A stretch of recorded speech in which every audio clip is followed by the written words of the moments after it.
So hello what's up, कैसे हैं आप सब। स्वागत है आप सबका टू दिस रिवीजन सेशन, जहां हम रिवाइज करेंगे ऑटोमेटेड एनवायरनमेंट। अब सर ऑटोमेटेड एनवायरनमेंट बहुत ही इजी, बहुत ही प्यारा चैप्टर है, काफी स्कोरिंग है from exam point of view. इसको एकदम आ जाओ अच्छे से कवर करते हैं, ठीक है। जो मैं इस वीडियो में बोर्ड नोट्स यूज करने वाला हूं, ये हमारे टेलीग्राम चैनल पे अवेलेबल है, तो आप टेलीग्राम चैनल को एक्सेस कर सकते हो। वहां पे आपको सारी अपडेट्स हमारी तरफ से मिलती रहती है, ठीक है। So without much ado let's begin with this revision. Make sure आप वीडियो को लाइक जरूर कर दें ताकि ये बाकी इंटर स्टूडेंट्स तक भी पहुंच सके और उनका भला हो सके। तो सर सबसे पहले बात करते हैं ऑटोमेटेड एनवायरनमेंट होता क्या है। तो मैंने कहा आ जाओ मेरे साथ मैकडी चलते हैं, सारे बच्चे आ जाओ मेरे साथ मैकडी चलते हैं, मजा आएगा। तो मैंने कहा मैकडी में पहले क्या होता था सर, एक बंदा बैठा रहता था, कैशियर होता था, उसको मैं पैसे देता था, वो मुझे इनवॉइस देता था और फिर ऑर्डर प्रोसेस होता था। बट आज की डेट में ये प्रोसेस भी इन्होंने ऑटोमेट कर दिया है, यानी इस तरह की वेंडिंग मशीन इन्होंने लगा दी है जहां पे आप जाके अपना ऑर्डर प्लेस कर सकते हो। तो सबसे पहले इन्होंने क्या किया, जो ऑर्डर लेने का प्रोसेस था इसको ऑटोमेट किया। अब जैसे ही मैं अपनी डिटेल्स डालता हूं तो इनकी जो इन्वेंट्री वो अपडेट हो जाती है, जो भी बर्गर होगा, फ्राइज होगा, वो सब अपडेट होगा। साथ ही साथ ये एंट्री सेल्स रिकॉर्ड्स का पार्ट बन जाएगी, यानी अकाउंटिंग हो जाएगी, ठीक है सर।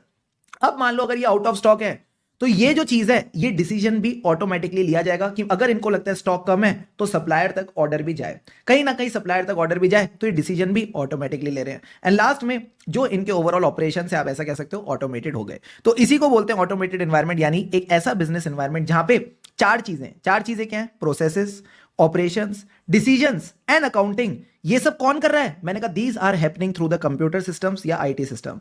तो बचपन में हम बात करते थे आईपॉड की, अब हम बात करेंगे एपॉड की, यानी जो एपॉड है ये कौन कर रहा है, आईटी सिस्टम कर रहा है। एपॉड का मतलब क्या हो गया sir, A for accounting, P for process, O for operations and D for decisions.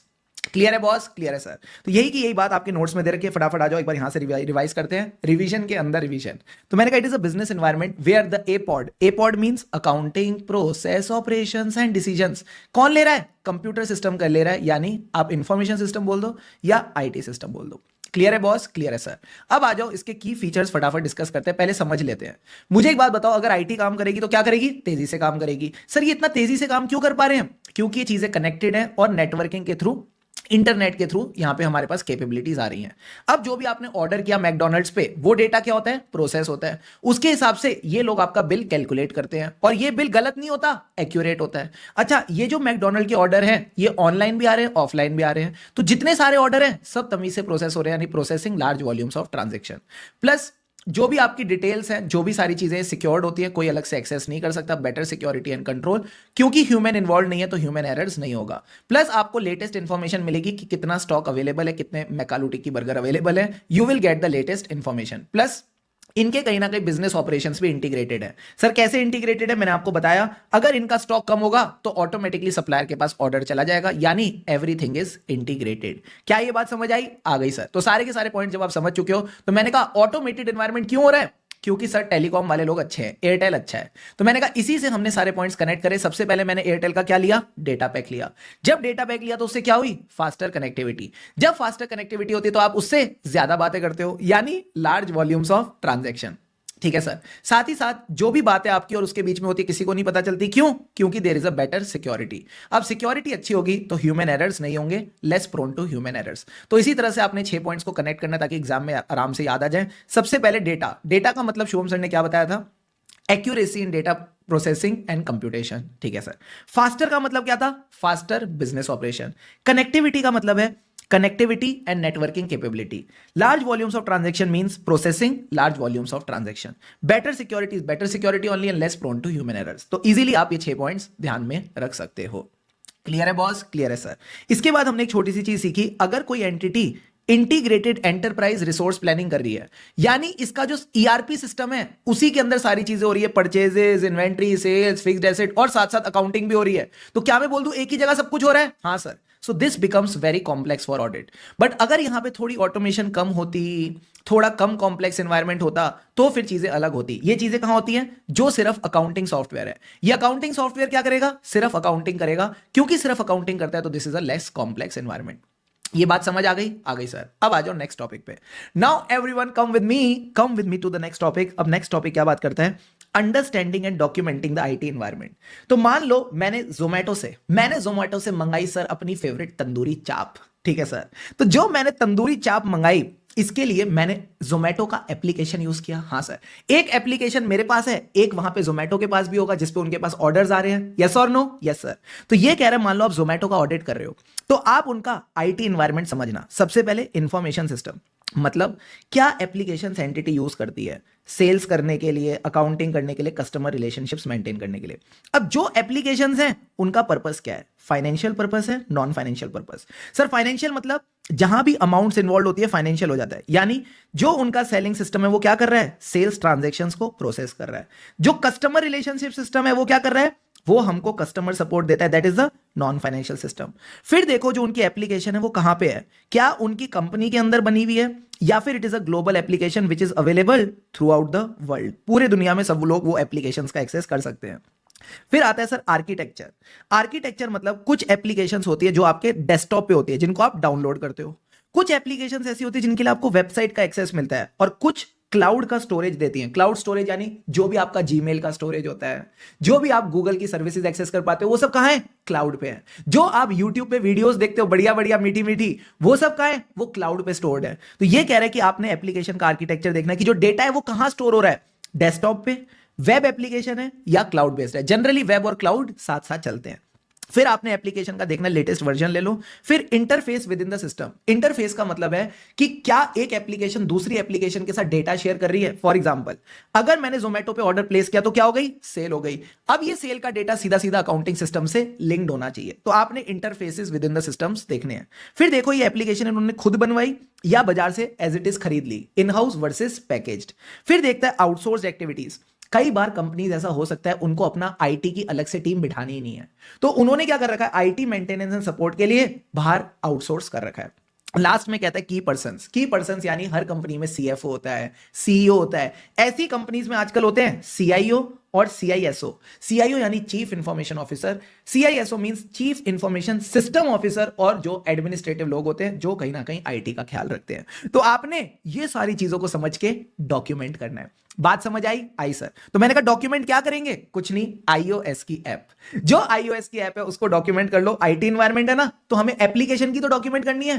तो एप्लीकेशन किसकी ली? एंड्रॉइड की नहीं, आईओएस की। अब आईओएस की ऐप का मतलब क्या है? सारे बच्चे आ जाओ मेरे साथ, एकदम लर्न विद फन का तड़का लगाते हैं।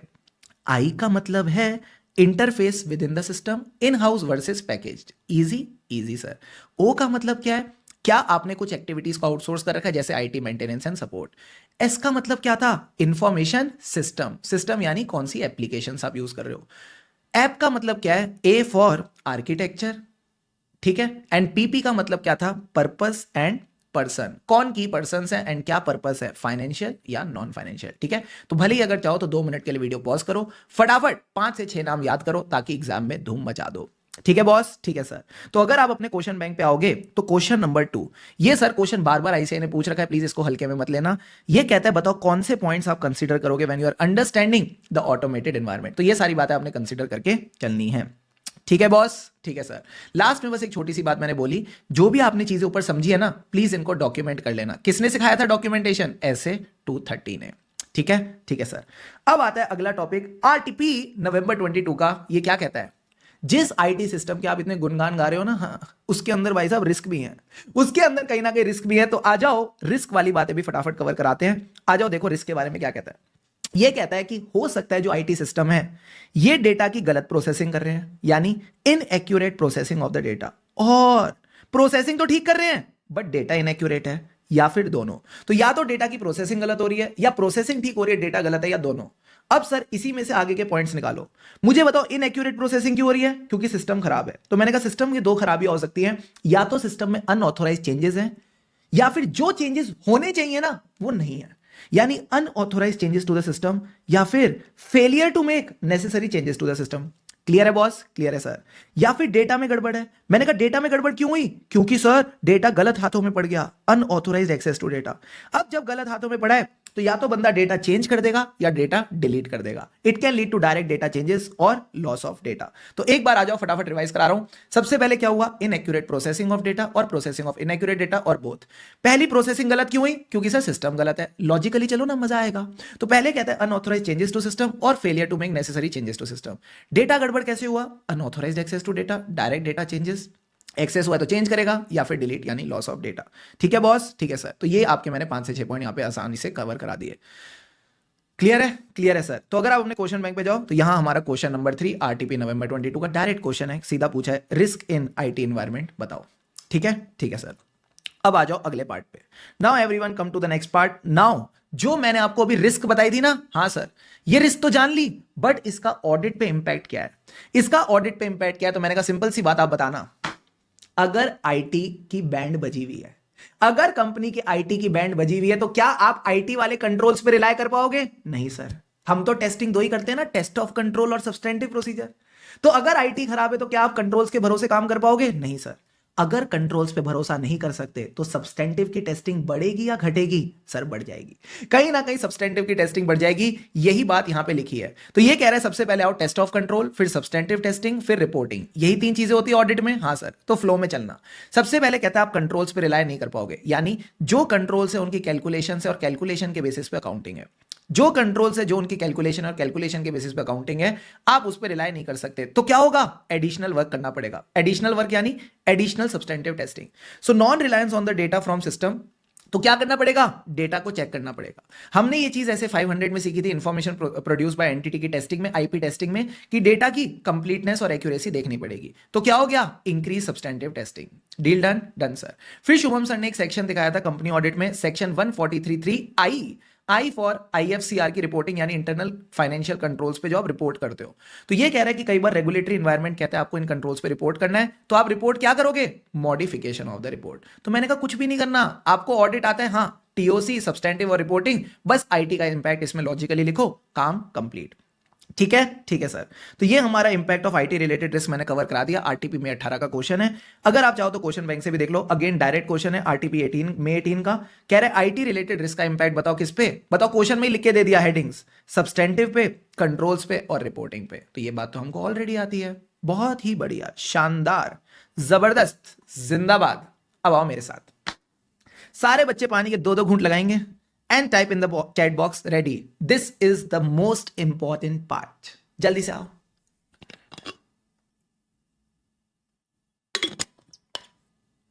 All set? Yes sir. मैंने कहा हमारे पास ऑटोमेटेड एनवायरनमेंट में 3 टाइप्स ऑफ कंट्रोल होते हैं। कौन कौन से? जीआईटीसी यानी general IT control, application control और आईटी डिपेंडेंट मैनुअल कंट्रोल। सबसे पहले आ जाओ जनरल आईटी कंट्रोल्स के बारे में समझते हैं। नाम से ही पता चल रहा है जनरल आईटी, यानी क्या ये किसी पर्टिकुलर स्पेसिफिक एप्लीकेशन के लिए होंगे या सबके लिए? सबके लिए। जैसे आपके फोन का पासवर्ड, जो आप फोन में पासवर्ड लगाते हो किसी पर्टिकुलर एप्लीकेशन के लिए, वो सबके लिए है सर, वो सबके डेटा को प्रोटेक्ट कर रहा है। जितनी एप्लीकेशन में जो जो आपने कारनामे कर रखे हैं ना, सबको प्रोटेक्ट कर रहा है। तो ये कह रहा है there these are the policies and procedure which relate to many application. क्योंकि ये मैनी एप्लीकेशंस को रिलेट करते हैं, इसीलिए इनको परवेसिव और इनडायरेक्ट कंट्रोल बोला जाता है, क्योंकि कहीं ना कहीं ये एप्लीकेशंस का भला कर रहे हैं। And they help to support the functioning of application control. जब उनका ख्याल रखेंगे तो उनकी फंक्शनिंग भी इंप्रूव होगी। प्लस जो भी डेटा है ये उसके इंटीग्रिटी और सिक्योरिटी मेंटेन कर रहे हैं। इंटीग्रिटी क्यों? क्योंकि जब तक किसी के पास आपका पासवर्ड नहीं होगा वो आपका डेटा डिलीट नहीं कर पाएगा। प्लस सिक्योर्ड भी है। So integrity and security of data. अब सर इसके 4 बच्चे याद रखना। 4 बच्चे क्या हैं? सबसे पहले तो डेटा सेंटर नेटवर्क ऑपरेशन, फिर प्रोग्राम चेंज, फिर एक्सेस सिक्योरिटी, और फिर आता है एप्लीकेशन सिस्टम एक्विजिशन, डेवलपमेंट और मेंटेनेंस। तो मैंने कहा बड़ा सिंपल है, ऐसे समझना। अगर आपको इन चारों के नाम याद रखने हैं, मैं ट्रिक बता रहा हूं छोटी सी, ध्यान से समझना। ठीक है सर।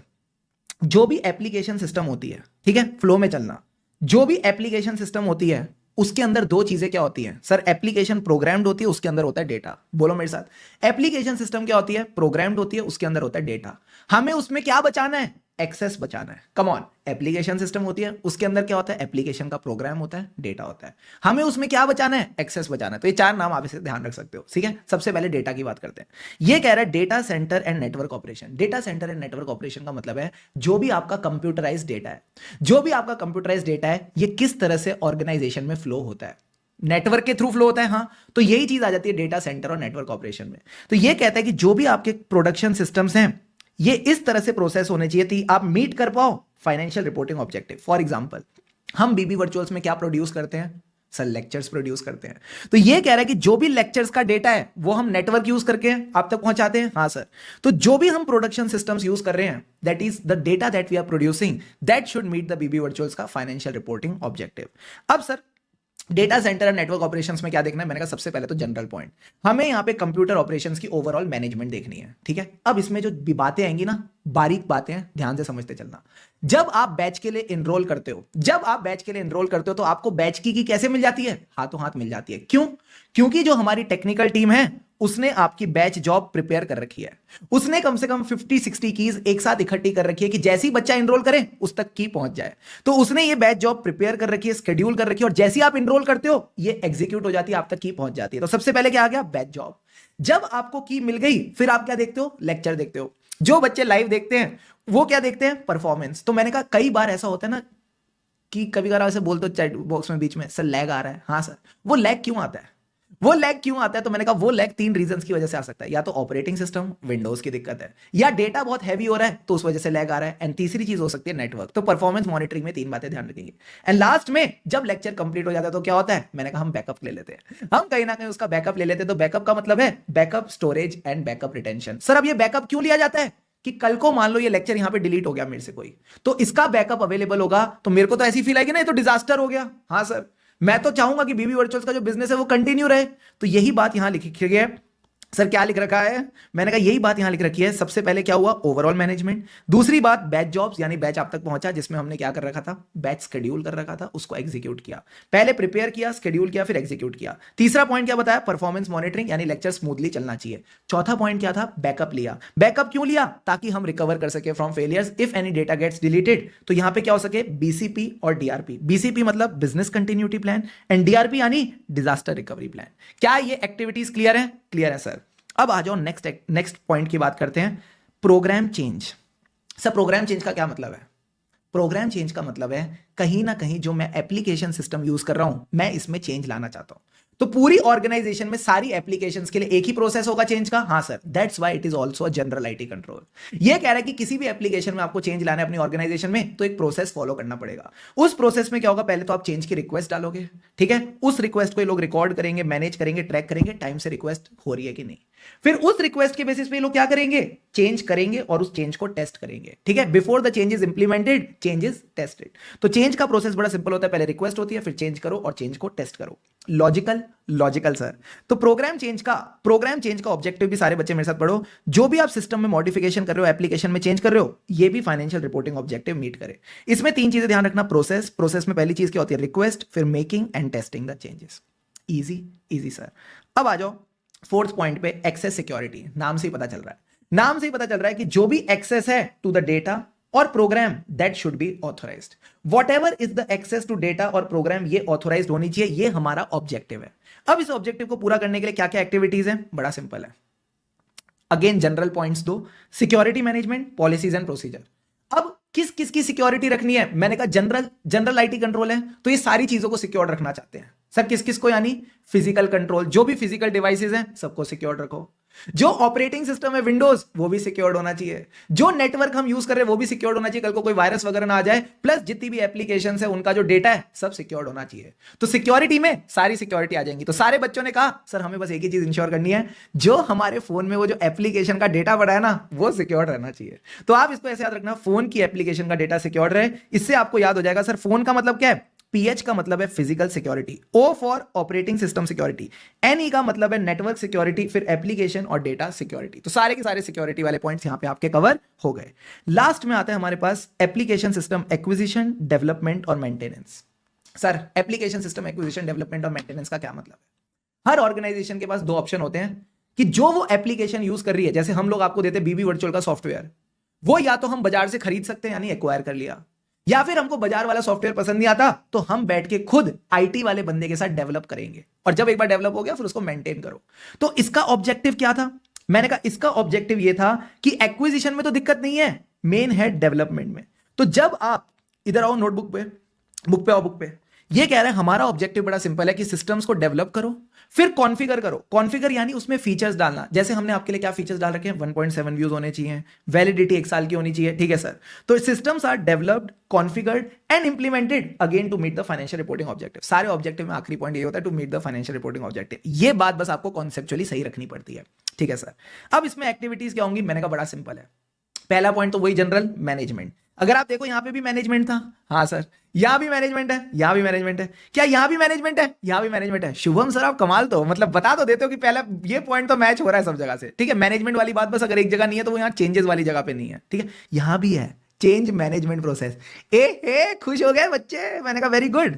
तो यहां पे सबसे पहले क्या होगा, एप्लीकेशन सिस्टम जो बनती है उसका प्रोजेक्ट बनता है, उसको इनिशिएट करो, फिर एप्लीकेशन सिस्टम को डिजाइन करो, फिर कंस्ट्रक्ट करो, एंड उसके बाद टेस्ट करो कि क्वालिटी के साथ काम कर रही है कि नहीं, ठीक है। तो फ्लो में चलना, project initiation, analysis and design, design के बाद कंस्ट्रक्शन, कंस्ट्रक्शन के बाद टेस्टिंग करेंगे उसकी क्वालिटी की। क्लियर है बॉस, क्लियर है सर। इसके बाद हम गए एप्लीकेशन कंट्रोल्स के पास। एप्लीकेशन कंट्रोल नाम से ही पता चल रहा है सर ये सेल्फिश कंट्रोल है, ये सारी एप्लीकेशन का ख्याल नहीं रखते, सिर्फ उसी एप्लीकेशन का ख्याल रखते जिसके अंदर घुसे पड़े मतलब एम्बेडेड। तो आपने बोलना है application control can be automated और मैनुअल कंट्रोल। सर ऑटोमेटेड मतलब जो आप लेक्चर देखते हो, अगर आप चाहो एक डिवाइस से लॉग आउट करके दूसरे डिवाइस में लॉग इन करना, हाँ सर, कई बार ये आपको रोक देता है, क्यों? क्योंकि ये ऑटोमेशन है, ठीक है सर।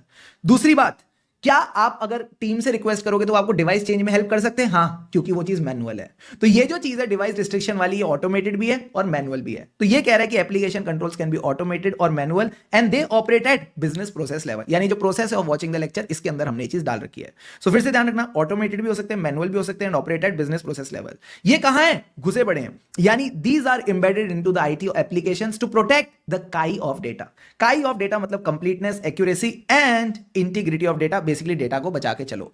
अब इसके कुछ एग्जांपल हमने याद किए थे सर, क्या?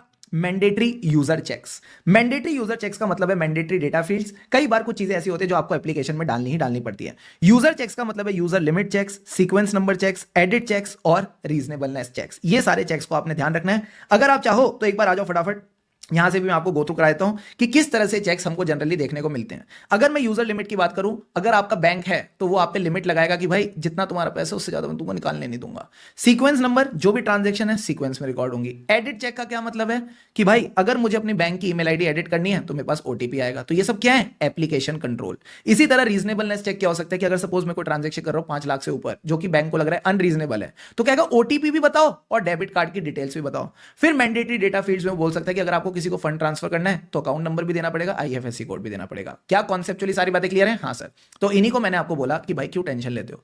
Mandatory user checks, mandatory data fields, user limit, sequence number, edit checks और रीजनेबलनेस चेक्स। क्लियर है? क्लियर है सर।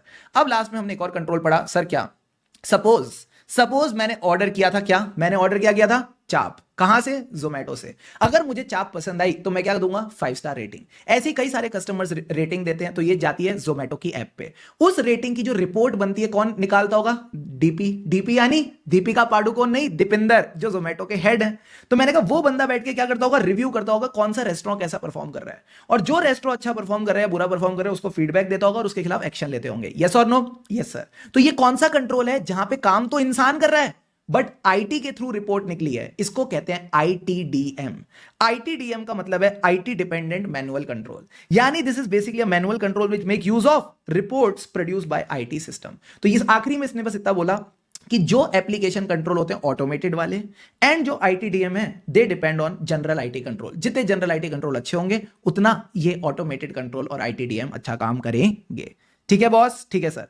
लास्ट में बस एक छोटी सी बात ध्यान रखना, जनरल आईटी कंट्रोल और एप्लीकेशन कंट्रोल का क्या रिलेशन है? मैंने कहा दोनों इंटर रिलेटेड है, दोनों इंटर रिलेटेड है। जनरल आईटी कंट्रोल एप्लीकेशंस का ख्याल रखते हैं, they support the function of application control, and दोनों में ही आपको कैसा डेटा चाहिए? काई का मतलब है कंप्लीट, एक्यूरेट और इंटीग्रिटी वाला डेटा चाहिए through out the IT system. Testing methods, sir ये टेस्टिंग मेथड्स बहुत इंपॉर्टेंट है। एमटीपी अक्टूबर 18 में इसका क्वेश्चन आया था, प्लस अभी जो रिसेंटली जैन 25 के एग्जाम्स हुए उसमें भी इसी से क्वेश्चन आ गया।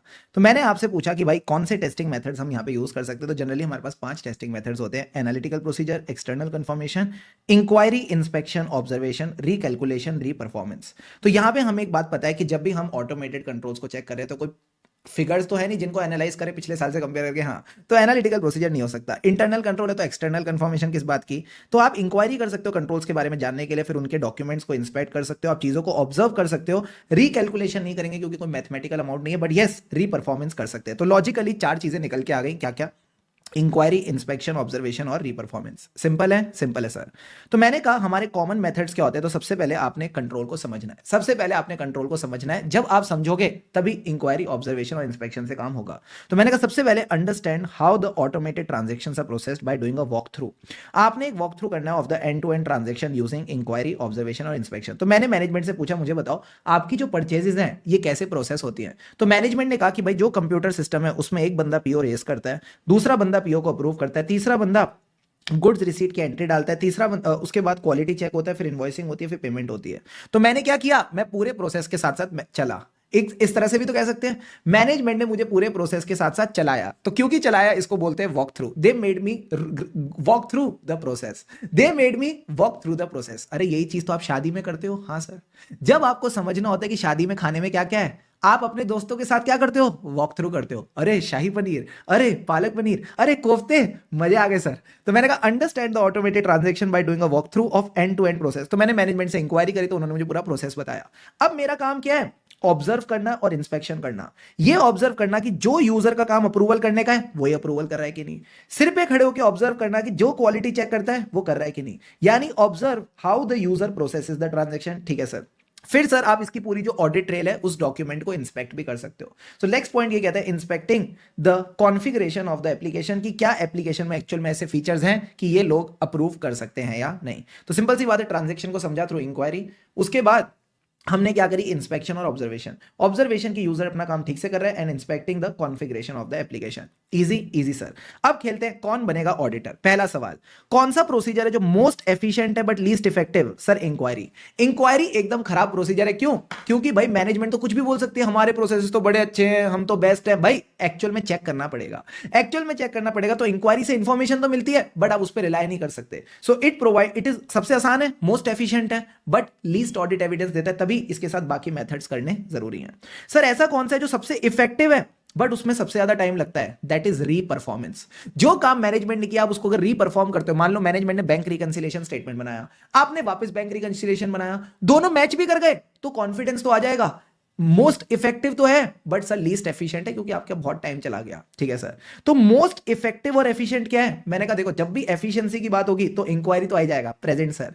बट जब बात इफेक्टिव की है तो मैंने कहा इंक्वायरी के साथ आपके पास दो ऑप्शन है, या तो इंस्पेक्शन कर लो या ऑब्जर्वेशन कर लो। और हमने ये चीज ऐसे 500 में सीखी थी कि जो डॉक्यूमेंट्री एविडेंस होता है वो ज्यादा रिलायबल होता है as compared to visual evidence. तो इंक्वायरी के साथ ऑब्जर्वेशन मत करना, आप इंस्पेक्शन डालना। और सीधी भाषा में बोलूं तो आई जब दोनों आई साइड साथ साथ आ जाते हैं तो मजा आ जाता है। ठीक है सर। तो ये तीन बातें ध्यान रखेंगे, मोस्ट एफिशिएंट कौन है, इंक्वायरी, मोस्ट इफेक्टिव कौन है, रीपरफॉर्मेंस, और कौन सा कॉम्बिनेशन है जो सबसे ज्यादा इफेक्टिव और एफिशिएंट है, आई का मतलब है इंक्वायरी और इंस्पेक्शन। अब सर ये कौन से फैक्टर्स है जो हेल्प कर सकते हैं डिसाइडिंग कौन सा प्रोसीजर करना है। मैंने कहा वही जनरल फैक्टर्स। इसमें से आप कोई भी 4 से 5 फैक्टर्स याद रख सकते हो। सबसे पहले आ गया रिस्क ऑफ मटेरियल स्टेटमेंट, दूसरा आ गया कंट्रोल एनवायरमेंट, तीसरा आ गया कॉम्प्लेक्सिटी ऑफ बिजनेस। इसके अलावा आपको कितना लेवल ऑफ एश्योरेंस चाहिए, ज्यादा लेवल ऑफ एश्योरेंस चाहिए तो फिर आप चीजों को इंस्पेक्ट भी कर सकते हो, रीपरफॉर्म भी कर सकते हो। पर अगर लगता है नहीं एरर्स ज्यादा है, मिस स्टेटमेंट ज्यादा है, तो अगेन सेम केस में वापस आपको थोड़ी एश्योरेंस ज्यादा चाहिए होगी, क्योंकि एरर्स पिछली बार ज्यादा मिले थे, तो अगेन इंस्पेक्शन और रीपरफॉर्मेंस कर सकते हो। ठीक है। तो बेसिक पॉइंट ध्यान रखना, रिस्क असेसमेंट, कंट्रोल एनवायरमेंट। अगर एश्योरेंस ज्यादा चाहिए तो एश्योरेंस ज्यादा क्यों चाहिए, पिछली बार एरर्स ज्यादा थे, ऐसे याद रख लेना। अगर एश्योरेंस ज्यादा क्यों चाहिए, क्योंकि पिछली बार एरर्स और मिसस्टेटमेंट ज्यादा मिली थी। तो इस तरह से आप ये 4 से 5 फैक्टर्स कवर कर सकते हो। अब जो भी प्रोसीजर कर रहे हो उसको प्लीज डॉक्यूमेंट कर लेना, और आपने क्या जजमेंट लगाई that has to be documented. ठीक है सर। तो ये जो बातें आपके नोट्स में दे रखी थी ऑलरेडी मैंने आपको कवर करा दी। अब सर आखिरी में बस इतनी सी बात लिखी है कि अगर लगता है जनरल आईटी कंट्रोल्स नहीं है या फिर हैं बट इफेक्टिव नहीं है, तो उसका इंपैक्ट आपने अपनी आईटी रिस्क पे देखनी है। मुझे बताओ आईटी रिस्क बढ़ जाएगी। और सर अगर आईटी रिस्क बढ़ गई, आप आईटी के डेटा पे रिलाय नहीं कर सकते, तो क्या करेंगे, ऑल्टरनेट प्रोसीजर यानी जब आप उस आईटी के डेटा पे रिलाय नहीं कर सकते तो अब आपको डेटा की ज्यादा टेस्टिंग करनी पड़ेगी। You have to first check the data, then you have to perform the procedures. अब आ जाओ सारे बच्चे, characteristics of manual and automated control. क्या कहता है ये टॉपिक, मेरे साथ समझना। ये कहता है कैरेक्टरिस्टिक का मतलब है कि जो कंट्रोल है वो कोई इंसान कर रहा है या फिर सिस्टम खुद कर रहा है, यानी ऑटोमेटेड कंट्रोल। ये जानना जरूरी क्यों है, ताकि आप रिस्क असेसमेंट प्रोसीजर कर सको। अगर इंसान कर रहा है तो ऑब्वियस सी बात है रिस्क ज्यादा होगी, बट अगर ऑटोमेटेड कर रहा है तो रिस्क कम होगी। इसी के हिसाब से अगर रिस्क कम है तो फर्दर ऑडिट प्रोसीजर्स भी कम करने पड़ेंगे, बट अगर लगता है नहीं रिस्क ज्यादा है तो फर्दर ऑडिट प्रोसीजर बढ़ाने पड़ेंगे। तो जो भी कैरेक्टरिस्टिक है उसका इंपैक्ट आता है रिस्क असेसमेंट और फर्दर ऑडिट प्रोसीजर।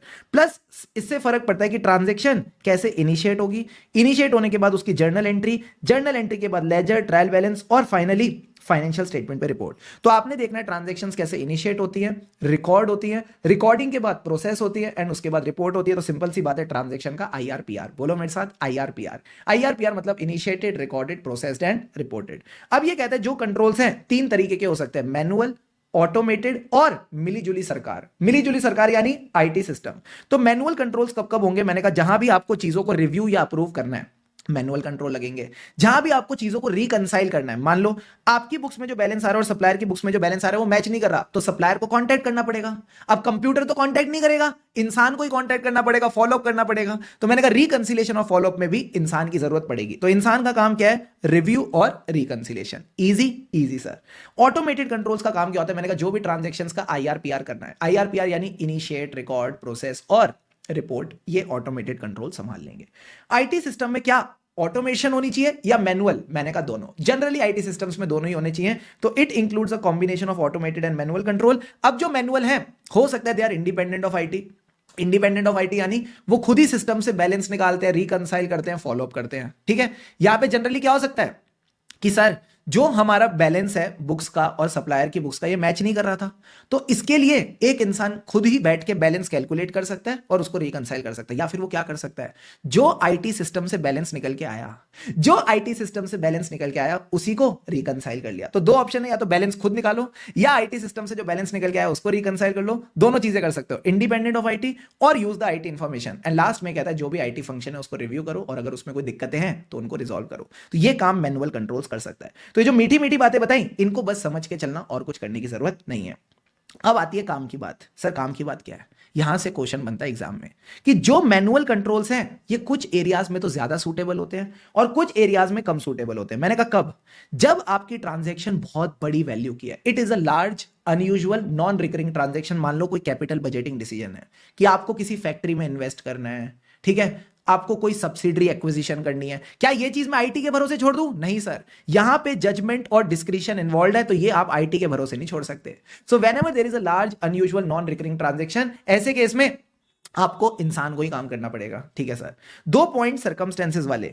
अगर ऐसे कोई सर्कमस्टेंसेस जहां पे आप एरर्स को डैप नहीं कर सकते, डैप मतलब डिफाइन, एंटिसिपेट और प्रिडिक्ट। से विद मी, डिफाइन, एंटिसिपेट और प्रिडिक्ट। तो अगर आपको लगता है these errors can't be define, anticipate और प्रिडिक्टेड, तो फिर क्या करोगे सर, जब एरर्स ही नहीं पता उसको ऑटोमेट कैसे करें, उसके लिए कंट्रोल कैसे लगाएं? तो मैंने कहा अगेन मैनुअल कंट्रोल्स लगेंगे। इसके अलावा कहते हैं चेंजिंग सर्कमस्टेंसेस। चेंजिंग सर्कमस्टेंस, मान लो मैंने जो अपने आईटी सिस्टम में ड्यू डेट डाल रखी थी टीडीएस की, वो थी 7th of the next month, जबकि मोदी जी आए, निर्मला जी आई, वो कहते 7th नहीं, हमको तो 2nd of the next month चाहिए। तो क्या ये सिस्टम में जो चेंज होगा अपने आप हो जाएगा? नहीं सर, आपको किसी बंदे को बिठाना पड़ेगा और वो सिस्टम में चेंज करेगा। तो जब भी चेंजिंग सर्कमस्टेंसेस होते हैं मैनुअल कंट्रोल्स आर रिक्वायर्ड। और लास्ट में कहता है अगर आपको मॉनिटर करनी है इफेक्टिवनेस ऑफ ऑटोमेटेड कंट्रोल, तो ये चेक करने के लिए कि ऑटोमेशन ठीक से हो रही है कि नहीं, उसके लिए भी इंसान ही लगेगा। तो लास्ट में कहता है कि अगर मान लो आईटी सिस्टम ने डेटर की एजिंग रिपोर्ट निकाल के दी है, आपको चेक करना है कि वो ठीक से बनी है कि नहीं, तो अगेन इंसान की जरूरत पड़ेगी। तो ये 4 पॉइंट्स आप ध्यान रख के चलोगे। सर सबसे पहले ट्रांजैक्शन वाला पॉइंट, क्या ये ट्रांजैक्शन बड़ी छोटी छोटी है? नहीं sir, large unusual non recurring transaction है, LUN, large unusual non recurring transactions हैं, तो किसी इंसान की जरूरत पड़ेगी। सेकंड और थर्ड पॉइंट सर्कमस्टेंसेस वाले, circumstances which are difficult to DAP. DAP का मतलब क्या था? Define, anticipate, predict. फिर changing circumstance. And fourth point क्या था सर? भूल गए। मैंने कहा कैसे भूल गए? ऑटोमेशन को चेक करने के लिए भी इंसान ही लगेगा, यानी manual element is required to check the effectiveness of automated control. अब सर बेस्ट पार्ट ये कि अगर आपने ये चारों पॉइंट समझ लिए तो अगला टॉपिक इजी हो जाएगा। तो इसका उल्टा कर दो कि मैनुअल कंट्रोल्स कम कब चाहिए? जब सर ट्रांजेक्शन ढेर सारी हैं, ठीक है, एंड ये रिकरिंग ट्रांजैक्शन है। हाई वॉल्यूम या रिकरिंग ट्रांजैक्शन यानी रूटीन की जो परचेजेस है उसमें आपको किसी इंसान को इन्वॉल्व करने की जरूरत नहीं है, उसको ऑटोमेशन पे चलने दो। ठीक है सर, जहां पे आप एरर्स को डिफाइन कर सकते हो, एंटिसिपेट कर सकते हो, प्रिडिक्ट कर सकते हो, फिर तो उनके लिए कंट्रोल लगा लो। These can be prevented, detected और corrected by the automated control. तो अगर आपको लगता है कि भाई जो भी कस्टमर्स है उनकी क्रेडिट लिमिट फिक्स करनी चाहिए, तो ये आप सिस्टम में फिक्स कर सकते हो। एंड लास्ट में मैंने बोला कुछ ऐसी कंट्रोल एक्टिविटीज हैं जिनको आप डिजाइन और ऑटोमेट कर सकते हो। मान लो segregation of duties. Sir segregation of duties यानी जो मैंने आपको ये एग्जांपल दिखाया था, कौन सा वाला? ये वाला। एक बंदा पीओ रेज कर रहा है, एक बंदा पीओ अप्रूव कर रहा है, एक बंदा गुड्स की एंट्री कर रहा है, ये सब क्या है? Segregation of duties. तो मैं सिस्टम के अंदर ही इनकी ड्यूटीज फिक्स कर सकता हूं कि इसके पास सिर्फ ये राइट रहेगी, दूसरे के पास दूसरी राइट रहेगी। तो इस तरह से जो आपकी कंट्रोल एक्टिविटीज हैं आप इनको डिजाइन और ऑटोमेट कर सकते हो। तो इसमें बस 3 बातें ध्यान रखनी है। ट्रांजेक्शन वाली उल्टा कर दो, high volume of transaction, recurring transaction. Errors को डेप कर सकते हैं। डेप का मतलब था डिफाइन, एंटिसिपेट और प्रिडिक्ट। तो उसके लिए हमने क्या करा? कंट्रोल्स लगा दिए। एंड लास्ट पॉइंट क्या था सर? लास्ट पॉइंट था कुछ ऐसी कंट्रोल एक्टिविटीज है जिनको आप सिस्टम के अंदर डिजाइन और इंप्लीमेंट कर सकते हो। Deal done? Done sir. अगर आप अपने नोट्स में देखो, ये वाला जो पूरा का पूरा पेज है हमने यहां पे रिवाइज कर लिया। अगर आप चाहो तो वीडियो को पॉज करके एक बार वापस गो थ्रू कर सकते हो। Now everyone come to the next topic, audit approach in automated environment. सारे बच्चे पानी के 2 घूंट लगाओ एट चैट बॉक्स पे रेडी। Come on.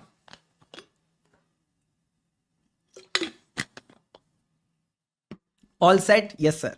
तो मैंने आप सबसे बोला टेबल देख के घबरा मत जाना, टेबल देख के घबरा मत जाना। हमने इसका भी तोड़ निकाल लिया। मैंने कहा ऑडिट अप्रोच में सबसे पहले होगा रिस्क असेसमेंट। सारे बच्चे बताओ, सारे बच्चे बताओ रिस्क कहां है? अरे रिस्क कहां है सर? रिस्क है मिस स्टेटमेंट में। मिस स्टेटमेंट कहां है? मिस स्टेटमेंट है अजर्शन में।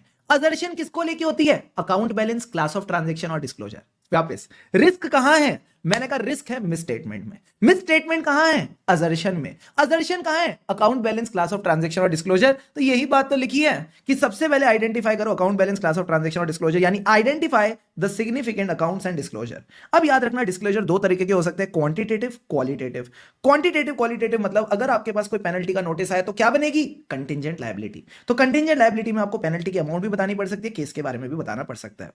जब आपने एबीसीडी निकाल लिए, अब आएंगी इनकी अजर्शंस। अजर्शंस में मिसस्टेटमेंट, और अगर मिसस्टेटमेंट होगी तो आपको पता चल जाएगा क्या रिस्क है आईटी सिस्टम में। क्या पूरा रिलेशन क्लियर है? क्लियर है सर। अब आ जाओ नेक्स्ट पॉइंट पे। उससे पहले एक बार देख लो, यहां पे सारी बातें कवर हो गई सर। यहां पे हमने सबसे पहले कवर कर लिया account balance, class of transaction और डिस्क्लोजर, यानी अकाउंट्स, डिस्क्लोजर, डिस्क्लोजर में क्वालिटेटिव, क्वांटिटेटिव। फिर इन डिस्क्लोजर्स और अमाउंट्स में क्या है? इनकी अजर्शंस। ठीक है, फिर गलती किस में होती है? अजर्शंस में होती है, और उसके हिसाब से आपको पता चलेगी रिस्क ऑफ आईटी सिस्टम। अब आ जाते हैं understanding and evaluating. Sir understand और इवैल्यूएट किसको करना है? Internal control. बट सारे बच्चे मुझे एक बात बताओ, कंट्रोल्स कहां होते हैं? सर जहां रिस्क होती है।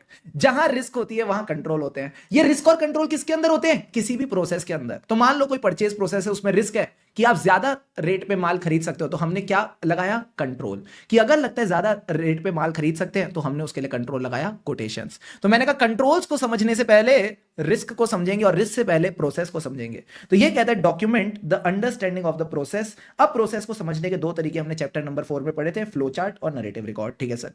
अब प्रोसेस के अंदर क्या है? रिस्क और कंट्रोल। फिर ये कह रहा है कंट्रोल के डिजाइन को समझो। कैसे? वॉक थ्रू से। अभी सिखाया था ना वॉक थ्रू। हाँ सर। एक और एग्जांपल देते हैं। एम्प्लॉय का जो खर्चा होता है वो किस तरह से प्रोसेस होता है? हर महीने सर पेरोल शीट बनती है, फिर एक बंदा उसको अप्रूव करता है, फिर एम्प्लॉइज को पैसा जाता है और फिर उसकी अकाउंटिंग होती है। तो मैंने कहा मैंने कंट्रोल के पूरे डिजाइन को कैसे समझ लिया? साथ साथ वॉक थ्रू करके। अब सर हर बंदा अलग अलग काम कर रहा है, इसको क्या कहते हैं? Segregation of duties. This is called segregation of duties in the process of entity. तो पहले प्रोसेस, प्रोसेस के अंदर रिस्क और कंट्रोल, कंट्रोल का डिजाइन, डिजाइन में सोडी। Come on.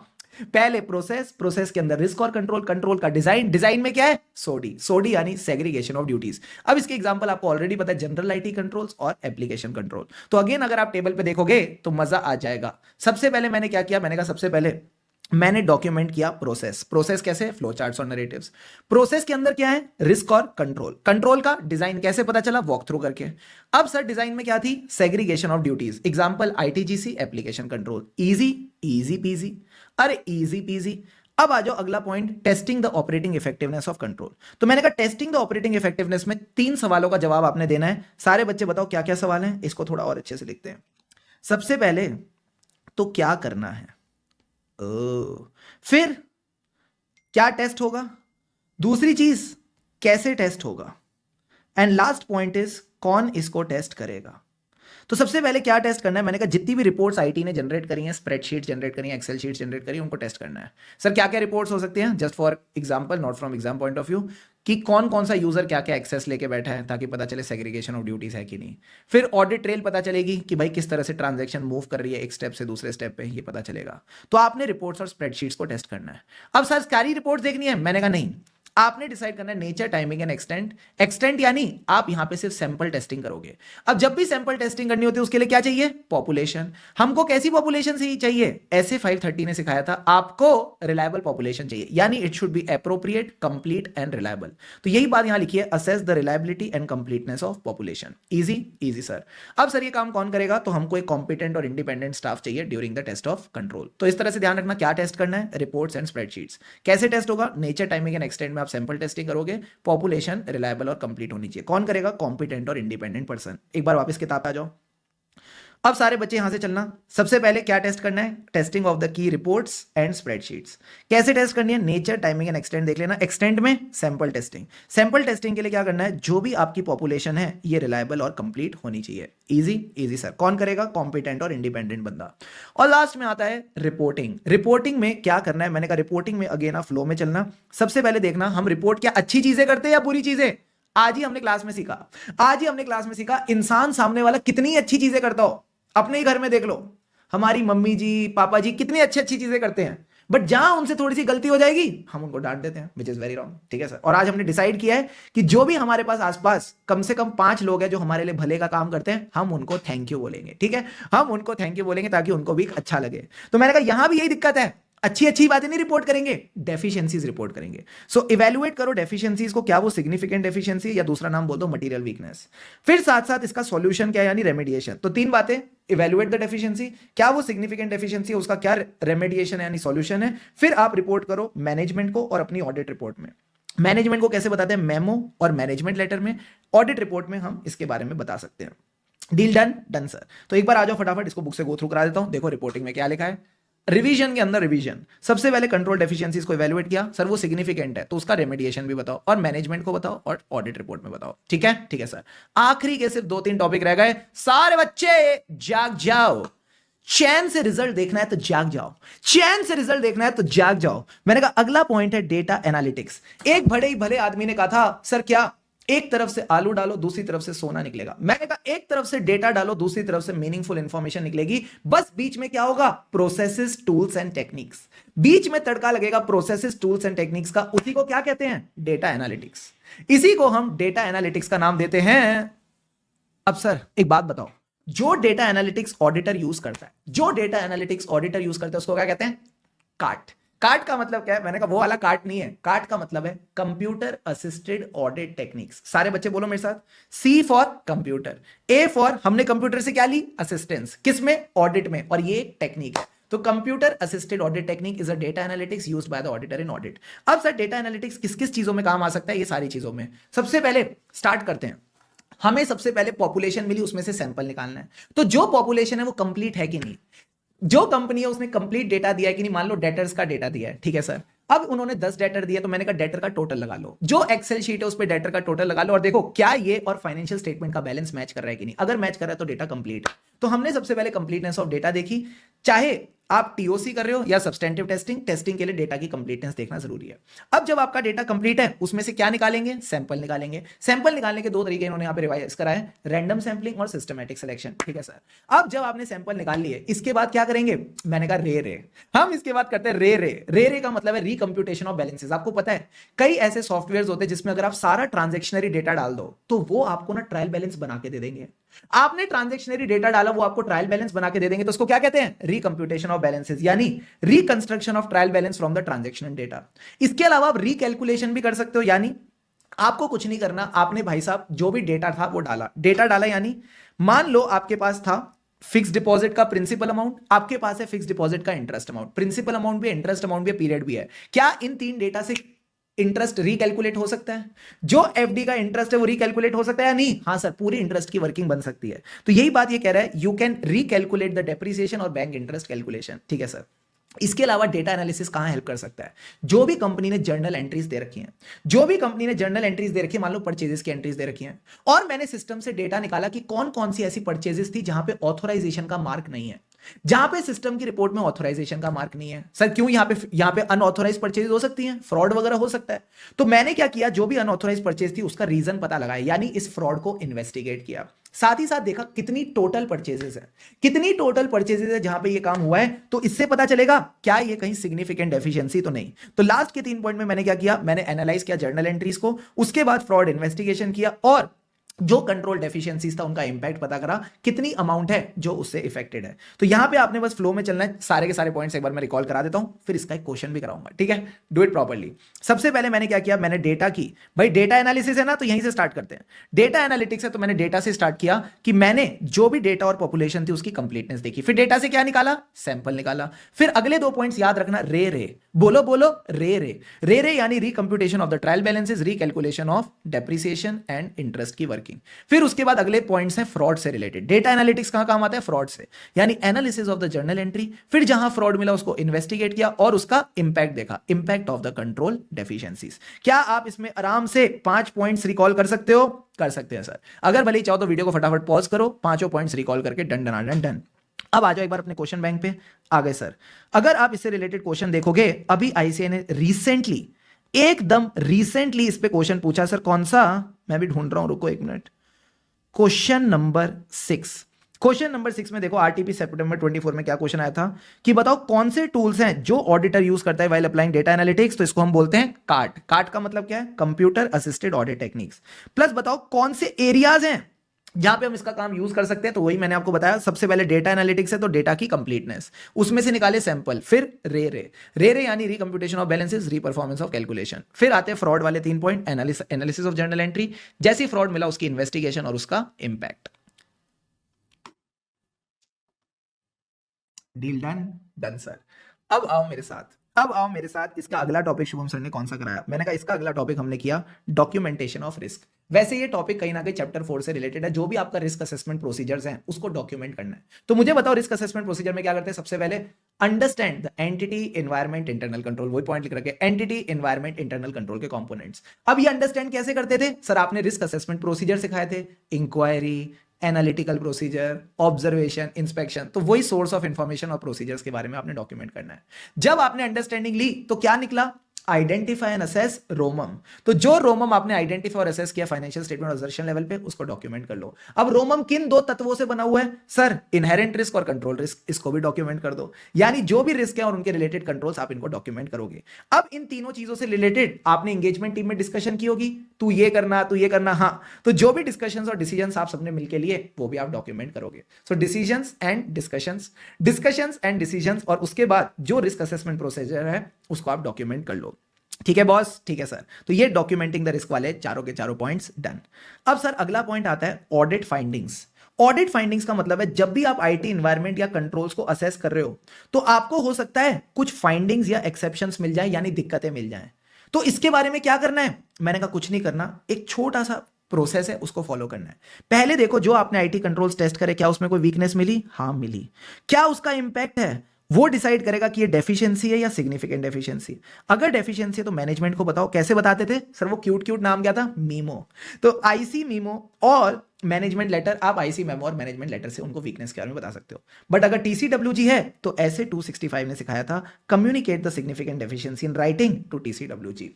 हम टीसीडब्ल्यूजी को बता देंगे। तो एकदम फ्लो में चलना, कोई वीकनेस है अगर है तो उसका इंपैक्ट देखो। अगर डेफिशिएंसी तो मैनेजमेंट को बताओ, सिग्निफिकेंट है तो टीसीडब्ल्यूजी को बताओ। अब बच्चा मेरे को बोल सकता है सर पता कैसे चलेगा ये वाला क्वेश्चन, ये वाला आंसर लिखना है, और आपने तो हमको रिपोर्टिंग में ये भी बताया। तो मैंने कहा अगर क्वेश्चन स्पेसिफिकली आपको बोल रहा है कि आपको कुछ दिक्कतें मिली हैं, आपको कुछ फाइंडिंग्स मिली हैं, कुछ एक्सेप्शंस मिली है, तो बताओ कैसे उनको कंसीडर करके रिपोर्ट करोगे। तो ये वाला आंसर मत लिखना, ये वाला आंसर मत लिखना। आपने फोकस किस पे करना है? सर हमको फोकस करना है इन 4 पॉइंट्स पे। मैं आपको इसका क्वेश्चन भी कवर करा देता हूं। सारे बच्चे आओ क्वेश्चन बैंक पे, क्वेश्चन नंबर 7। क्वेश्चन नंबर 7 के दोनों पार्ट्स देख लो, मजा आ जाएगा। Very important from exam point of view, इसको हल्के में मत लेना। ये कह रहा है मैनेजमेंट ने आपको रिक्वेस्ट किया कि क्या आपको कोई एक्सेप्शंस मिली। अगर आपको कोई एक्सेप्शंस मिली है तो हमको बताओ। तो बताओ ऑडिटर कैसे इन एक्सेप्शंस को कंसीडर करके रिपोर्ट करेगा। तो देख लो वही का वही पॉइंट दे रखा है कि जब भी इसको कोई एक्सेप्शंस मिलती है, फाइंडिंग्स मिलती है, तो इनको असेस करके रिपोर्ट करेगा to the management and TCWG. TCWG यानी बोर्ड ऑफ डायरेक्टर्स और ऑडिट कमेटी। तो वही 4 पॉइंट्स आ गए। कोई वीकनेस है, उसका impact, report the weakness to the management in the form of memo और मैनेजमेंट लेटर MM, ठीक है, M से मैनेजमेंट, M से मीमो और मैनेजमेंट लेटर, या फिर अगर ये सिग्निफिकेंट एफिशिएंसी है तो TCWG को बताओ। Second part of the question भी देख लो, मजा आ जाएगा। पूरा का पूरा काम किया और उसके बाद बोलता है ऑडिट के एंड में इसको कुछ एक्सेप्शंस मिली, तो ये इसको रिपोर्ट करना चाहता है, बताओ क्या कंसीडर करेगा। Again same to same point, तो जहां आपको ये तीन चीजें दिख जाएं, एक्सेप्शंस, रिपोर्टिंग और कंसीडरेशन, आपने यही वाला आंसर लिख के आना है। Deal done, come on everyone, deal done, done sir. तो यहां आपके सारे कॉन्सेप्ट्स और क्वेश्चंस कंप्लीट हो गए हैं। लास्ट में एक छोटा सा topic, digital audit. Digital audit में इन्होंने बस एक छोटी सी बात बता रखी है कि आजकल सारी कंपनीज ऑटोमेशन की तरफ जा रही हैं। ऑटोमेशन यानी जो भी काम एक इंसान कर रहा था अब वो टेक्नोलॉजी करेगी, ठीक है सर। तो ऑडिटर भी क्या कर रहा है, वो भी अपना ऑडिट यूजिंग द टेक्नोलॉजी कर रहा है। तो जब आप अपना ऑडिट टेक्नोलॉजी को यूज करके करते हो उसका नाम क्या हो जाता है, डिजिटल ऑडिट। तो ये कह रहे पूरा ही ऑडिट हम डिजिटली करते हैं, from planning to expression of opinion. From planning to expression of opinion सारी चीजें क्या हो रही हैं, डिजिटली हो रही हैं। अब इनमें से 2 पॉइंट्स इन्होंने उठा लिए। सबसे पहला पॉइंट क्या कहता है, जब आप बिजनेस की अंडरस्टैंडिंग ले रहे हो तो उसको क्या यूज कर रहे हो, हाई-फाई नाम लिख देना, 1-2 AI, data analytics, other latest technology, ठीक है। जब आपने अंडरस्टैंडिंग ली तो क्या पता चलेंगी, risk. So it will help to better identify the risk, और जो रिस्की एरियाज हैं उन्हीं पे अगर आप फोकस करोगे तो ऑडिट एफिशिएंटली होगा। So it will lead to audit in a better way because you will give more attention to the risky areas. तो 3 बातें ध्यान रखना, कहां ये हेल्प कर रहा है, understanding the entity, identify the risk and then you focus on the risky areas. इन 3 एरियाज में डिजिटल ऑडिट ऑडिटर की मदद कर देगा। Deal done, done sir. यहां आपकी रिवीजन वैसे कंप्लीट हो चुकी है, बट मैं आपको 5 मिनट्स की क्विक रिवीजन कराने वाला हूं इस चैप्टर की, क्योंकि मैंने आपके लिए इसका 2 पेजर चार्ट बना लिया है, ठीक है। तो सारे बच्चे पानी के 2-2 घूंट लगाओ एंड गेट रेडी। जो पूरा रिवाइज कराया 5 मिनट में फटाफट पूरा रिवाइज करेंगे, ठीक है। Let's get ready. All set, yes sir. Board पे फोकस करो, जैसे मैंने बता रखा है नोट्स आपको टेलीग्राम चैनल पे मिल जाएंगे, डोंट वरी। ऑटोमेटेड एनवायरनमेंट, ये एक बिजनेस एनवायरनमेंट है जहां पे ए पॉड का मतलब क्या था, अकाउंटिंग, प्रोसेसेस, ऑपरेशंस, डिसीजंस। फिर से बोलो, अकाउंटिंग, प्रोसेसेस, ऑपरेशंस और डिसीजंस कौन ले रहा है, कंप्यूटर और आईटी सिस्टम। अब सर इसके फीचर्स क्या थे, मेरे दिमाग में एयरटेल की फोटो आ रही है, मैंने एयरटेल से लिया डेटा प्लान। डेटा मतलब it helps in data processing and computation accurately, accurate processing and computation of data, ठीक है सर। अब जब डेटा है तो क्या होगी, फास्टर कनेक्टिविटी। फास्टर कनेक्टिविटी मतलब faster business operations, connectivity and networking capability. जब फास्टर कनेक्टिविटी है तो हम ज्यादा बातें करेंगे, ज्यादा बातें यानी processing of large volumes of transaction. अगली चीज क्या थी, बेटर सिक्योरिटी। अगर बेटर सिक्योरिटी है तो लेस ह्यूमन एरर्स। क्या 6 के 6 पॉइंट्स हो गए, हाँ सर। फिर शुभम सर ने बताया कि अगर कोई एंटिटी ERP सिस्टम यूज करती है, यानी परचेजेस, सेल्स, इन्वेंट्री, अकाउंटिंग सब एक जगह हो रहा है, तो it will be very complex. But अगर आपका सिर्फ अकाउंटिंग सॉफ्टवेयर है तो ये आसान है, it will be less complex, ठीक है सर। अब हमें अंडरस्टैंडिंग और डॉक्यूमेंट किसकी करनी थी, iOS की ऐप की। iOS की ऐप का मतलब है आई फॉर इंटरफेस, किस तरह से डेटा मूव करता है बिटवीन द सिस्टम। फिर ये इन हाउस है या पैकेज्ड, आपने खुद बनाई है या बाजार से लेके आए हो। आउटसोर्स्ड एक्टिविटीज, आउटसोर्स एक्टिविटीज यानी कई बार आईटी मेंटेनेंस आप आउटसोर्स कर देते हो। अब सर एस का मतलब था सिस्टम, क्या क्या एप्लीकेशन आप यूज करते हो। इसका आर्किटेक्चर, आर्किटेक्चर का मतलब था ये वेब एप्लीकेशन है या क्लाउड बेस्ड है, ये सब आप देखते थे। फिर इसका पर्पस क्या है, पर्पस में क्या आता था सर, मैंने कहा पर्पस में आता था फाइनेंशियल या नॉन फाइनेंशियल पर्पस। एंड कौन की पर्सन है जिसमें हम बात करते थे, CIO की, CISO की और एडमिन ऑफिसर की, ठीक है। CIO यानी chief information officer, chief information security officer और एडमिन ऑफिसर। अब सर आईटी सिस्टम में से रिस्क क्या थी, जो हम इससे एक्सपेक्ट करे थे काम नहीं करेगा, इनएक्यूरेट प्रोसेसिंग या इनएक्यूरेट डेटा और बोथ। प्रोसेसिंग इनएक्यूरेट क्यों, सिस्टम में गलती है, unauthorised changes, failure to make necessary changes. Data में दिक्कत क्या आई, अनऑथोराइज एक्सेस, तो बंदे ने डेटा चेंज कर दिया या डेटा डिलीट कर दिया, लॉस ऑफ डेटा। अब इंपैक्ट ऑफ आईटी रिस्क 3 चीजों पे, कंट्रोल, सब्सटेंटिव प्रोसीजर और रिपोर्टिंग। क्या मैं कंट्रोल्स पे रिलाई कर पाऊंगा, नहीं, तो क्या होगा, एडिशनल ऑडिट वर्क। सब्सटेंटिव के केस में आप डेटा पे भी रिलाई नहीं कर पाओगे, तो आपको डेटा की चेक करनी पड़ेगी, कंप्लीटनेस और एक्यूरेसी, यहां टेस्टिंग बढ़ जाएगी। रिपोर्टिंग में रेगुलेटरी रिक्वायरमेंट है रिपोर्ट करने की ऑन इंटरनल फाइनेंशियल कंट्रोल्स, तो आप उस रिपोर्ट को मॉडिफाई कर दो। अब आ जाओ types of control, general IT control, application control, IT dependent manual control. सबसे पहले बात करते हैं जनरल आईटी कंट्रोल, सबका भला करते हैं लोग। Policies and procedure which support many applications, ठीक है sir, so that's why they are called pervasive और indirect control. They maintain the data की integrity and security, क्योंकि डेटा सिक्योर्ड रहेगा तो कोई उसमें चेंजेस नहीं करेगा। अब सर इसके 4 बच्चे कौन है, सबसे पहले मैंने क्या कहा था, जनरल आईटी कंट्रोल किसका ख्याल रखते हैं, एप्लीकेशंस का। तो एप्लीकेशंस मैं कहता हूं एप्लीकेशन प्रोग्राम का, सारे बच्चे बोलो एप्लीकेशन प्रोग्राम का, कि एप्लीकेशन प्रोग्राम को कोई भी एक्सेस ना कर पाए ताकि डेटा प्रोटेक्टेड रहे। फिर से बोलो, एप्लीकेशन प्रोग्राम का ख्याल रखते हैं ताकि कोई भी इसको एक्सेस ना कर पाए, डेटा प्रोटेक्टेड रहे। तो ऐसे आपको चारों पॉइंट्स याद रहेंगे, application system acquisition, development, maintenance, program change, data को कोई भी एक्सेस ना कर पाए, यानी डेटा सेंटर नेटवर्क ऑपरेशन, और एक्सेस सिक्योरिटी। सबसे पहले डेटा सेंटर नेटवर्क ऑपरेशंस की बात करते हैं। डेटा सेंटर नेटवर्क ऑपरेशन का मतलब क्या है? किस तरह से एंटिटी में डेटा प्रोसेस होता है, किस तरह से डेटा शेयरिंग होती है, नेटवर्क के थ्रू होती है। तो जो भी प्रोडक्शन सिस्टम्स की प्रोसेसिंग है वो मीट करे फाइनेंशियल रिपोर्टिंग के ऑब्जेक्टिव। प्रोडक्शन सिस्टम की प्रोसेसिंग में मैंने क्या एग्जांपल दिया था? हमारा लेक्चर्स वाला, कि हम जो लेक्चर्स प्रोड्यूस करते हैं वो आप तक आराम से पहुंचने चाहिए। अब इसमें सर क्या क्या एक्टिविटीज आती हैं? सबसे पहले आप ओवरऑल मैनेजमेंट, ये तो सब में आएगा। इसमें सबसे पहले आपने बैच एनरोल किया, यानी बैच जॉब्स। फिर आएगी परफॉर्मेंस मॉनिटरिंग, कोई लैग तो नहीं आ रहा। फिर लेक्चर का क्या लिया? बैकअप। बैकअप क्यों लिया? So that we can recover from failures, business continuity plan, disaster recoverability plan. तो batch jobs, performance monitor, backup, और बैकअप के बाद रिकवरी फ्रॉम फेलियर्स। अब सर इसी का अगला पॉइंट है प्रोग्राम चेंज। अगर मुझे एप्लीकेशन में कुछ चेंजेस करने हैं तो ये कहता है जो मॉडिफाइड सिस्टम है वो भी मीट करे क्या? फाइनेंशियल रिपोर्टिंग ऑब्जेक्टिव, वो भी मीट करे फाइनेंशियल रिपोर्टिंग ऑब्जेक्टिव्स। ठीक है सर। अब इसमें तीन बातें थी। अगर आपको एप्लीकेशन सिस्टम में कोई भी चेंज करना है तो उसकी चेंज की प्रॉपर मैनेजमेंट होती है। एक तरफ मैं रिक्वेस्ट डालूंगा, फिर अगर वो रिक्वेस्ट सामने वाले को पसंद आई, मेरी टीम को पसंद आई, तो वो चेंज को करके टेस्ट करेंगे। ठीक है। सो चेंज मैनेजमेंट में दो चीजें होती हैं, रिक्वेस्ट करना चेंज को लेके, change making and change testing. फिर आती है सर एक्सेस सिक्योरिटी। नाम से ही पता चल रहा है जो भी सिस्टम का एक्सेस है वो ऑथोराइज्ड होना चाहिए। तो इसके लिए क्या होगी? सिक्योरिटी मैनेजमेंट, जिसके लिए हमने बनाई policies and procedures of their security. Sir यहां पे किस किस की सिक्योरिटी की बात हो रही है? फिजिकल सिक्योरिटी, ऑपरेशन सिस्टम की सिक्योरिटी, नेटवर्क की सिक्योरिटी, एप्लीकेशन के डेटा की सिक्योरिटी। ये सारी चीजें सिक्योर्ड होनी चाहिए। Deal done. फिर आता है एप्लीकेशन एक्विजिशन, डेवलपमेंट, मेंटेनेंस। यहां पे मसाला किसमें था? डेवलपमेंट में। तो ये भी कह रहा है जो भी सिस्टम डेवलपमेंट होती है उसमें आप फीचर्स डालते हो और उसको इंप्लीमेंट करते हो, वो भी फाइनेंशियल रिपोर्टिंग के ऑब्जेक्टिव्स को मीट करे। अब इसमें हमको क्या देखना है? मैंने कहा फ्लो में चलना। अगेन पहला पॉइंट तो सबकी तरह मैनेजमेंट। पहले प्रोजेक्ट इनिशिएट होगा कि आपको एप्लीकेशन बनवानी है, फिर आप उसका डिजाइन डिसाइड करोगे, फिर उसकी कंस्ट्रक्शन होगी, फिर उसकी टेस्टिंग होगी, एंड फिर आप देखो क्वालिटी से काम हो रहा है कि नहीं। So project initiation, design, construction, testing and quality assurance. Done done done done done sir. Application controls की बात करूं तो दो तरह के हो सकते हैं, automated, manual. They operate at business process level. ये एप्लीकेशन के अंदर घुसे हुए होते हैं and protect the completeness, accuracy and integrity of data, that is the CAI of data. अब इसके एग्जांपल हमने बोले थे mandatory user checks. Mandatory user checks यानी mandatory data fields, U for user checks, S for sequence number checks, E for edit checks and R for reasonableness checks. ये सारे checks इसका part बन जाते हैं। फिर हमने बात करी आईटी डिपेंडेंट मैनुअल कंट्रोल। ये है तो मैनुअल कंट्रोल्स बट यूज करते हैं जो भी डेटा इंफॉर्मेशन और रिपोर्ट आईटी सिस्टम निकाल के देता है। अब इसमें एक नोट ध्यान रखना, इस पे क्वेश्चन आ सकता है। जो जीआईटीसी और एप्लीकेशन है ये इंटर रिलेटेड है, क्योंकि जीआईटीसी सपोर्ट करते हैं एप्लीकेशन कंट्रोल को, और दोनों ही नीडेड है फॉर काई ऑफ इंफॉर्मेशन प्रोसेसिंग। काई मतलब कंप्लीटनेस, एक्यूरेसी और इंटीग्रिटी। अब टेस्टिंग मेथड्स की बात करते हैं, इंक्वायरी, इंस्पेक्शन, ऑब्जर्वेशन, रीपरफॉर्मेंस। सबसे पहले तो आपने समझना है पूरे प्रोसेस को by doing a walk through inquiry, observation, inspection. फिर हमने इसमें से कौन से उठाए? ऑब्जर्वेशन और इंस्पेक्शन। हम ऑब्जर्व करेंगे जो यूजर है वही ट्रांजेक्शन प्रोसेस कर रहा है, और इंस्पेक्ट करेंगे कॉन्फिगरेशन ऑफ एप्लीकेशन। अब नोट्स याद रखना, most efficient least effective inquiry, most effective least efficient reperformance, best combination जो इफेक्टिव भी एफिशिएंट भी है आई इंक्वायरी और इंस्पेक्शन। क्या फैक्टर्स कंसीडर करेंगे? 5 फैक्टर्स ध्यान रखने थे। रिस्क असेसमेंट, कंट्रोल एनवायरनमेंट, उसके बाद कंट्रोल एनवायरनमेंट के बाद मैंने क्या बोला था? हमें कितनी अश्योरेंस चाहिए? ज्यादा चाहिए, क्योंकि there is a history of errors और फ्रॉड्स। तो 4-5 बातें इसमें से ध्यान रख के चलना। डॉक्यूमेंट क्या करेंगे? जो भी टेस्ट है और जजमेंट है। फिर आता है सर इसमें characteristics of control, manual, automated, IT system.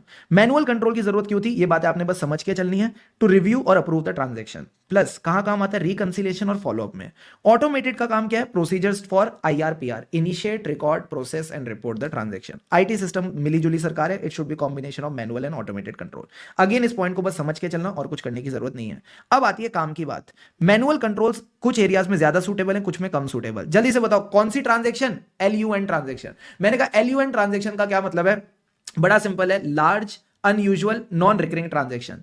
Plus circumstances वाले 2 पॉइंट जहां पे errors are difficult to DAP. DAP means define, anticipate, predict, plus changing circumstance. और अगर आपको मॉनिटर करना है ऑटोमेटेड कंट्रोल्स को तो यही काम आएंगे। Easy sir.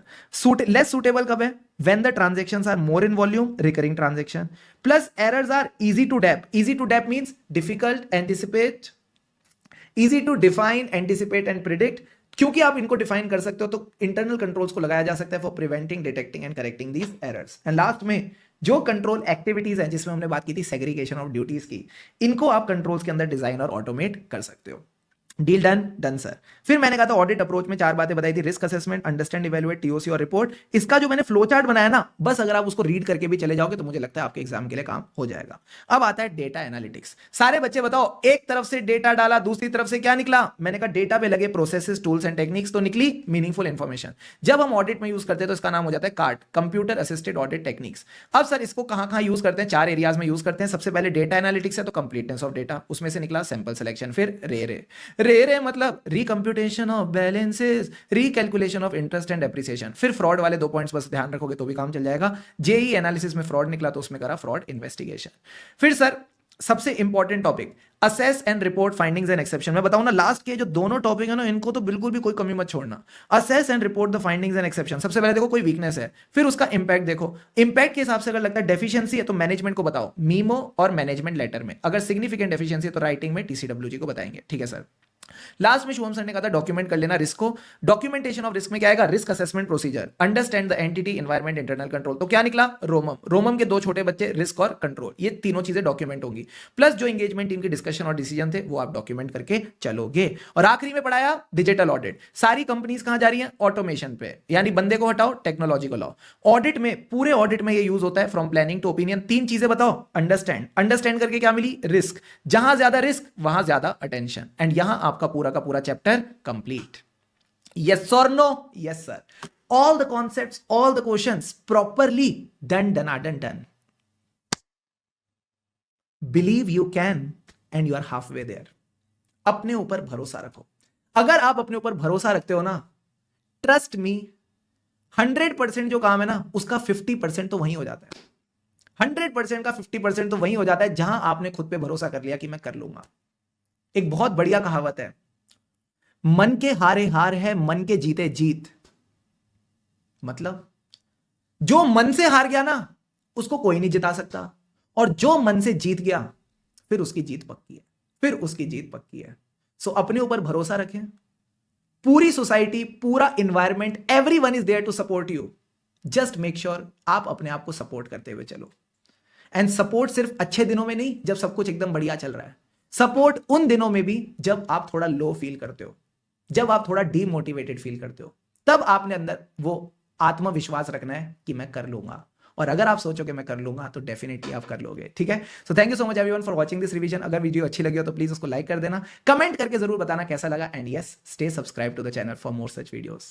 हमें राही ऑडिट के फिर मिलेंगे चलते चलते। Keep going.